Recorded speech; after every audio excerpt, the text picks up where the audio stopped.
आज के दिन में सिर्फ इमरजेंसी मेजर्स लिए जा सकते हैं। और मैं आपको यह भी बता दूं, दिल्ली की सरकार एक इकलौती सरकार है जो ग्रैप को इंप्लीमेंट करती है। सुप्रीम कोर्ट कह रही है आपने बहुत देरी की। देखिए, ग्रैप हम नहीं लगाते हैं, केंद्र सरकार लगाती है।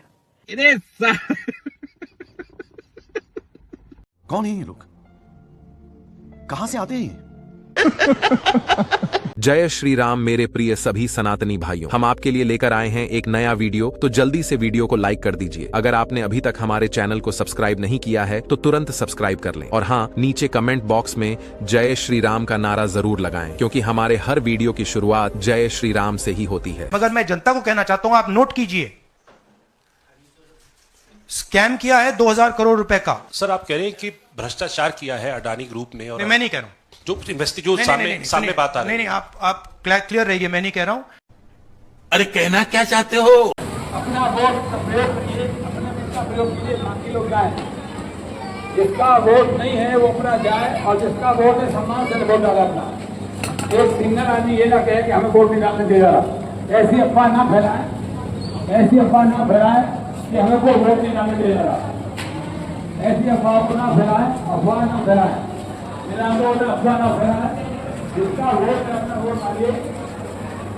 अभी बहुत बड़ी एक न्यूज निकल के आ रही है कि मुंबई का जो सिद्धिविनायक मंदिर है उसको वक्फ बोर्ड ने क्लेम किया है। जो मंदिर इतने सालों से बना हुआ है उसको वक्फ बोर्ड ने क्लेम किया है कि ये हमारी प्रॉपर्टी है। और भी महाराष्ट्र के 2 जगह पे वक्फ बोर्ड ने क्लेम किया, जिसमें पहला आता है द गेटवे ऑफ इंडिया और दूसरा द ताज होटल। और पुणे की म्युनिसिपालिटी की 80% जमीन को वक्फ बोर्ड ने क्लेम किया है। और जब इसी वक्फ बोर्ड के खिलाफ में हमारी सरकार कड़े कानून लेके आती है और जब इसकी मीटिंग होती है तो उसमें 15 लाख मुस्लिम आते हैं, लेकिन आप सिर्फ प्याज, टमाटर और पेट्रोल के सस्ते दाम देख रहे हो। मुझे फर्क नहीं पड़ता, मुझे फर्क नहीं पड़ता कि जमाना क्या कहता है। मुझे नहीं फर्क पड़ता, और मुझे फर्क नहीं पड़ता कि जमाना क्या कहता है। भाई आज ऑमलेट नहीं बनाऊंगा, आज तेल का ऑमलेट बनाऊंगा। गली में आपको भारत की आर्थिक चमक और विकास के दावों की हकीकत दिख जाएगी और लोकतंत्र का भविष्य भी। यूपी में जो हुआ वो बेहद दुखद है, लेकिन इन औरतों के साहस ने हताशा के बीच उम्मीद की किरण जगा दी। ये सब दोगलापन है, मैं तेरा दोगलापन उतारता हूँ। यूपी में जो हुआ बेहद दुखद है। पत्थरबाजी हो रही है, मुसलमान पत्थरबाजी कर रहे हैं, पुलिस के ऊपर लगातार पत्थरबाजी हो रही है। ये केवल एक शब्द में समेट दिया, दुखद है। और जो महिला कर रही है उसको बोल रहा है ये उत्साह है, बहादुरी है, और वो जो है लोकतंत्र को रिप्रेजेंट कर रही है। रविश क्या बोला कि इस गली को देखिए, इससे भारत के लोकतंत्र के गली में का फ्लाईओवर बना दे, वहां पे सारे मकान पक्के हैं। संभव है कि बहुत सारे मकान जो है वो प्रधानमंत्री आवास योजना से बने होंगे। ये इतने, मैं लाइव में बोलना नहीं चाहता हूं, लेकिन आप म से वो शब्द आरंभ होता है और द से खत्म होता है, 5 अक्षरों का वो शब्द। ये इतने बड़े हैं। और क्या होता है विकास? अरे सेब अब्दुल बेचे या अनिल बेचे, सेब मीठा होना चाहिए, इसमें कौन सी बड़ी बात है। और जिस तरीके से उत्तर प्रदेश में भी, वहां पर भी जो रेडी फड़ी वाले हैं खास करके, उनके लिए ये मैंडेटरी किया गया है कि वहां पर जो है आपको अपना उसमें नाम और आईडी लगाना होगा।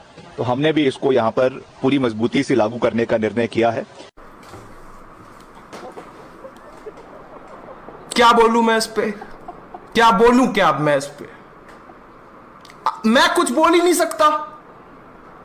मथुरा वृंदावन होटल पे भैया दोनों भाइयों ने, शिरपाल ने, जोपाल ने 40 रोटी एक ने खाई है, टोटल 80 रोटी, और 3 रोटी हमारी 83 रोटी खाई है भैया।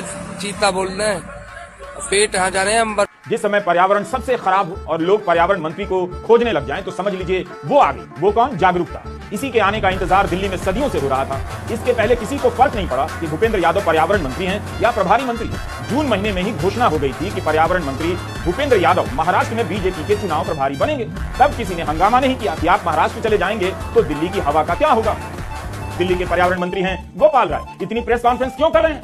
जब विश्वगुरु भारत के पर्यावरण मंत्री जहरीली हवा पर चुप हैं, तो क्या राज्य के मंत्री को चुप नहीं रहना चाहिए? क्या ये जो खराब हुई है हवा, वो केवल दिल्ली की है, सेंटर की नहीं है? और दिल्ली सरकार के हर काम का श्रेय खुद लेने वाले एलजी वीके सक्सेना कहां हैं? कोर्ट और केंद्र ने मिलकर दिल्ली का जो हाल किया, इसकी सरकार को निगम में बदल दिया, तब तो लोगों ने कोई हंगामा नहीं किया, इंग्लिश में आउटरीच नहीं किया। लेकिन मंत्री गोपाल राय अभी भी मंत्री की तरह प्रेस कॉन्फ्रेंस कर रहे हैं, जवाबदेही ले रहे हैं।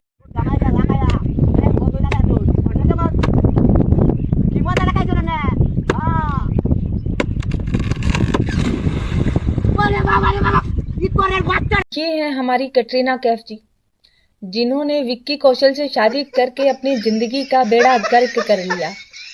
देखो अभी कैसी गंवारों वाली जिंदगी जी रही हैं, ये भी कोई जिंदगी है। और दूसरी तरफ है स्वरा भास्कर जी, जिन्होंने फवाद अहमद से शादी करके, इनके चेहरे का नूर देखिए, चमक देखिए, ये दमक देखिए, ये पर्सनैलिटी देखिए। ऐसा लगता है नारी शक्ति का पूरा पुंज आके इन्हीं में समाहित हो गया है। क्या कहें, सलाम करने को दिल चाहता है। तो आप कभी सीरियस हो पाते हो? सीरियस? हाँ, मैं वैसे कोशिश करता हूँ बड़ी, पर लोग नहीं लेते मेरे को ऐसे। तो ये कलेक्टिव तौर पर हम लोगों ने या हमारी सरकारों ने वो किसी एक को क्या दोष देना है? लोग कह रहे नहीं और अरविंद केजरीवाल को वोट दो, तो अरविंद केजरीवाल क्या करें? मतलब अभी अपने को दिल्ली में और भी पोल्यूशन कम करना है, तो अगले 5 साल का मैंने अपना टारगेट रखा है कि अगले 5 साल के अंदर दिल्ली वालों को पोल्यूशन से निजात दिलाएंगे। होना चाहिए नहीं होना चाहिए?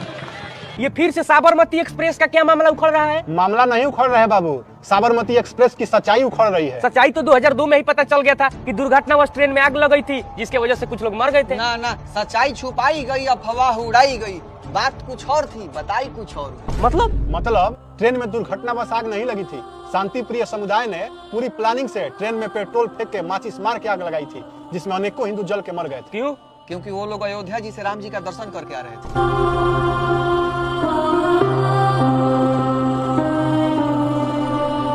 अखिलेशुद्दीन मियां ने चुनाव आयोग से कहा है कि मुस्लिम महिलाओं की जांच बुर्खा हटाकर ना हो, बुरखे में रहने दो, बुर्खा ना हटाओ। बुर्खा जो हट गया तो सारे षड्यंत्र का पता लग जाएगा। भाई याद रखना, उत्तर प्रदेश वालों, अगर साइकिल आई तो पंचर वाले भी साथ में मुफ्त आएंगे, फिर वो पंचर साइकिल का लगाएंगे या आपका, इससे आप अच्छे से परिचित हैं। लाल टोपी काले कारनामों की बातों में मत आना। आप सभी लोगों ने शौर्य मूवी का ये वाला डायलॉग जरूर सुना होगा। कौन जानते हो क्या? निशानियां, आइडेंटिटीज जो पैदा होती लग जाती है इनके अंदर, इस जावेद के बहुत अंदर, इसके नसों में, इसके खून में इसकी कौम सनी हुई है।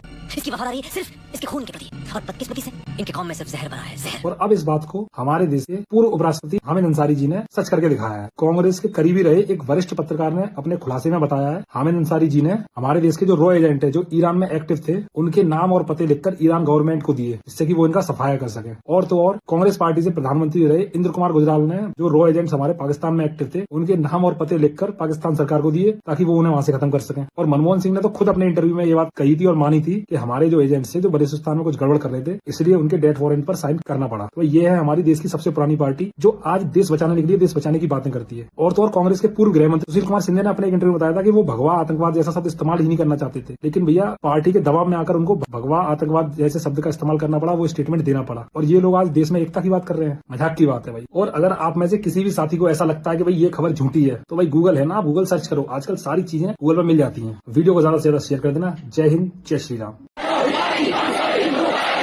जात पात की करो हिदाई, हम सब हिंदू, हम सब हिंदू, हम सब हिंदू। बागेश्वर सरकार ने कहना है भारत को अपने मोबाइल से तो कामाएंगे 10,000 मुसलमान चालीसा पढ़ने के लिए मिलेंगे, सामान सुरक्षित करके उधर करके रुपया फोटो लेके आई दुकान लगाएगा। हम की छाती पर जाकर भगवान का नाम लिखवाना हिंदू राष्ट्र। मुस्कुराते रहो, हंसते रहो, ध्यान रखियो, सुबह जल्दी भोजन कर लियो, तिलक लगा लियो, चप्पल जूता पहन लियो, सामान ले लियो, ऐसे गाड़ी लग जाए, सामान वगैरह रख लियो और पानी। Very interesting. The Prime Minister in the middle of an election has gone for G20. He's chosen G20. He didn't campaign in the last. Chosen क्या? He didn't have an option. He has to go for G20. Chosen means what? No, in the sense that it's his obligation to go. He has to go. If you see the ये देखो दल्लों की बैठक, ये एक अलग ही narrative set करने में लगे रहते हैं। मतलब विपक्षियों के बड़े से बड़े नेता से लेकर दल्ले पत्रकार तक यही बात बोल रहे हैं कि महाराष्ट्र के चुनाव में अभी 4 दिन बाकी था तो मोदी विदेश चले गए। अरे जाहिलो, G20 की बैठक पहले से तय थी, जिसमें दुनिया के 20 ताकतवर देशों के मुखियाओं ने अपना अपना महत्वपूर्ण टाइम उस तारीख के लिए निकाला होगा।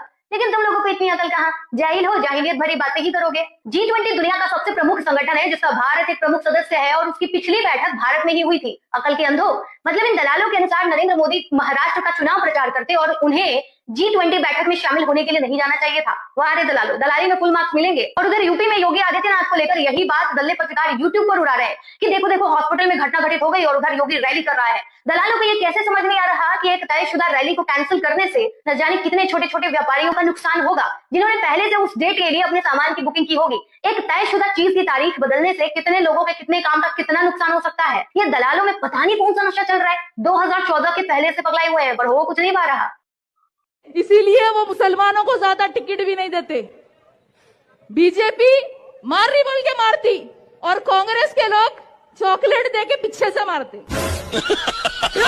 इफ्तार पार्टी में वो लोग टोपी पहनते, मुसलमानों को खजूर खिलाते, दरगाह पे चादर भेजते, पीछे से काम करते हैं। बात सबको समझ में नहीं आता। So thank you very much, Prime Minister Modi.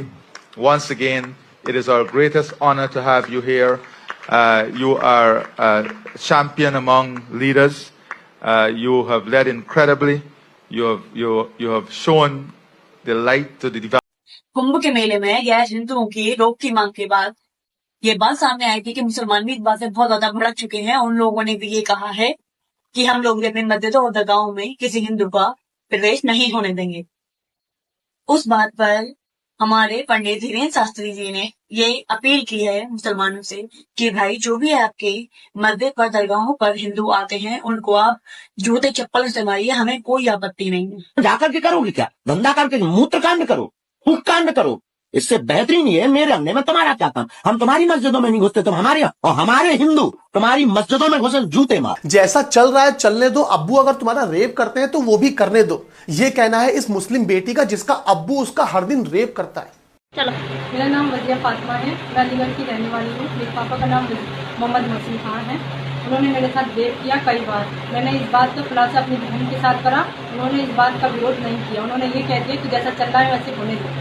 मैंने अपनी माँ से भी कहा तो मेरी माँ ने भी यही बात कहकर मुझे चुप करा दिया और कह दिया कि तेरे बाप जो कर रहा है तेरे साथ करने दो, क्योंकि मेरा खर्चा पानी बंद हो जाएगा। ये 30-40 हज़ार रुपये उनको मिलते हैं महीने में, वो बंद हो जाएगा मेरा। मैंने अपने भाई से भी कहा, मुर्शीद अहमद से, मैंने अपनी बहनों से भी कहा, अमजद से कहीं कहा, अपनी और भी बहनों से भी कहा। उन लोगों ने किसी ने मेरी बात का यकीन नहीं किया और मुझे डराने की धमकी दी, डराने की धमकी दी, मारा पीटा मुझे। तो उस दौरान मैं अपनी जान बचा के वहाँ से निकल आई। मैं तो भगवान से दुआ करूंगा कि इस लड़की को थोड़ी हिम्मत दे और इसके अब्बू के ऊपर जल्दी से जल्दी कार्रवाई हो। यदि मोदी में हिम्मत है तो भगोड़े नीरव मोदी, विजय माल्या और ललित मोदी को भारत ला कर दिखाएं। 10 साल बीत गया, ला नहीं पाए। तो आपकी जानकारी के लिए बता दूं, मोदी G20 की मीटिंग में ब्रिटेन के पीएम के साथ भी मीटिंग कर ली और अब तीनों भगोड़े आपको नए साल में तिहाड़ जेल में पुलिस के डंडों के बीच भांगड़ा करते हुए मिलेंगे। मोदी के आने से पहले इन तीनों भगोड़ों को कई हजार करोड़ रुपया बांट दिए गए, जैसे इनकी खुद की दौलत हो, जैसे कोको आइलैंड, कच्चा दीव आइलैंड, आधा कश्मीर, आधा लद्दाख कांग्रेस ने पड़ोसियों को बांट दिया। भारत की धरती लगता है इनकी प्राइवेट प्रॉपर्टी है और भारत की दौलत इनकी निजी संपत्ति है। दोस्तों, अगर आपको यह वीडियो पसंद आए तो कृपया कमेंट बॉक्स में जय श्री राम लिखें और हमारे चैनल को सब्सक्राइब करना ना भूलें। आपका समर्थन